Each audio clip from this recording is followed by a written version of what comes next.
عزیز بھائیوں، اس وقت ملکی اور عالمی سطح پر مسلمانوں پر جو حالات پیش آ رہے ہیں وہ کسی سے چھپے ہوئے نہیں ہیں۔ ہر روز کوئی نیا فتنہ داخلی اعتبار سے خارجی اعتبار سے ہمارے سامنے آتا رہتا ہے۔ حکومتوں کی طرف سے اسلام مخالف پابندیاں اور سرگرمیاں ہیں، اور ان سب باتوں سے ہر وہ طبیعت کہ جس کے اندر ایک احساس والا دل ہے بے چین ہو جاتی ہے۔ ہر صاحب شعور فکر مند ہے، دلوں میں ایک خوف ہے، عجیب مایوسی کی کیفیت ہے، اور یہ سب ہمارے گناہوں کا نتیجہ ہے۔ اللہ نے فرمایا قرآن میں، ما اصابکم من مصیبت فبما کسبت ایدیکم ویعفو عن کثیر، سب تمہارے ہاتھوں کا کمایا ہوا ہے، اور اللہ نے فرمایا بہت سو کو تو ہم معاف فرما دیتے ہیں، ویعفو عن کثیر، یہ سب ہمارے گناہوں کا نتیجہ ہے۔ حق تعالیٰ نے ہمیں بے شمار نعمتیں عطا فرما رکھی ہیں، ہم انہیں استعمال کر رہے ہیں، ان سے لطف اندوز ہوتے ہیں، اپنی خواہشات کو ان سے مکمل کر رہے ہیں، لیکن بندہ بن کر نہیں کر رہے ہیں، ہم انہیں سرکش باغی بن کر کے استعمال کر رہے ہیں۔ موجودہ حالات میں جو ہمارے سامنے حالات ہیں وہ انتہائی ناگفتبے ہیں، ناموافق حالات ہیں، ان سب کے باوجود بھی خصوصاً امت مسلمہ کا ایک بہت بڑا طبقہ غفلت کا شکار ہے۔ وہی ہمارے اندر بے روی ہے، وہی بے حیائی ہے، بے دینی ہے۔ ان سب کے باوجود حالات کیسے درست ہو سکتے ہیں؟ ان سب کے باوجود اللہ کی مدد، اللہ کی نصرت کیوں کر شامل حال ہو سکتی ہے؟ اس لیے عزیزان محترم، ضرورت ہے ہمیں اس بات کی کہ ہم اپنے اعمالوں پر دھیان دیں۔ ہمارے علماء وہ اپنے تقریروں کے اعتبار سے، بیانات کے اعتبار سے، اپنی تحریرات کے اعتبار سے ہم کو وقتاً فوقتاً متوجہ کر رہے ہیں۔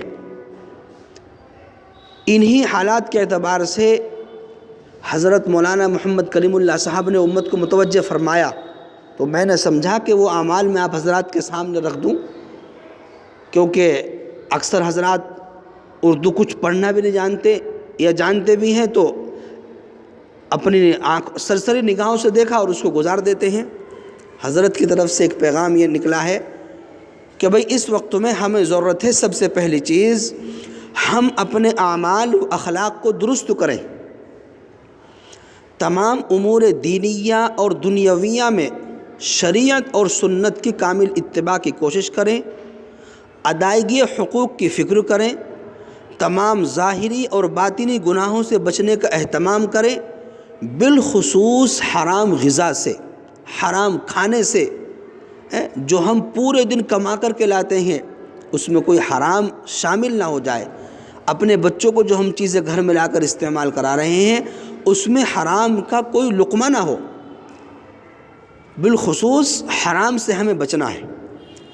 دوسری بات حضرت نے یہ تحریر فرمائی ہے کہ ہم رجوع اللہ اور توبہ استغفار کریں، یعنی ہم اللہ کی طرف لوٹیں، جو ہم نے گناہ کیے ہیں ان گناہوں پر ندامت ہو، شرمندگی ہو۔ اے اللہ، اب تک جو زندگی غفلت میں گزر گئی اسے معاف فرما دیجئے، اور آئندہ گناہوں سے بچنے کی ہمت اور توفیق عطا فرمائیے۔ اس بات کا ہم اپنے دل میں بالکل پختہ ارادہ کریں کہ انشاءاللہ ثم انشاءاللہ ہم گناہوں سے مکمل بچیں گے۔ تیسری بات، دعاؤں کا خاص اہتمام کریں۔ اذان کے بعد، فرض نمازوں کے بعد، آخر شب میں، اور اس کے علاوہ جو بھی دعا کی قبولیت کے دوسرے مواقع ہیں ان میں پورے یقین کے ساتھ التزاماً دعا کریں۔ یہ بات ذہن میں رکھیں کہ دعا حقیقتاً دل کی پکار ہے۔ لیکن عزیز دوستو، ہم اپنا حال دیکھتے ہیں کہ فرض نمازوں میں بھی امام نے سلام پھیرا اور ہماری مسجدیں خالی ہونی شروع ہو جاتی ہیں۔ جب ہم اللہ سے اپنی بات نہیں رکھیں گے تو پھر حالات کیسے بدلیں گے؟ سلام پھرنے کا صرف انتظار رہتا ہے، جیسے ہی سلام مکمل ہوا اور ہم دیکھتے ہیں کہ ہماری تقریباً آدھی مسجد خالی ہو جاتی ہیں، تسبیح فاطمی کا اہتمام نہیں، اللہ سے مانگنے کا اہتمام نہیں۔ تو ان اپنی عادتوں کو ہم چھوڑیں عزیز دوستو، اور خصوصاً اللہ سے دعا کریں۔ اور چوتھی بات یہ لکھی ہے کہ ہم آیت کریمہ لا الہ الا انت سبحانک انی کنت من الظالمین 313 مرتبہ، حسبنا اللہ ونعم الوکیل 341 مرتبہ، انا کفیناک المستہزئین 1000 مرتبہ شروع اور آخر میں درود شریف کے ساتھ روزانہ بنیت حفاظت الشرور و فتن پڑھیں۔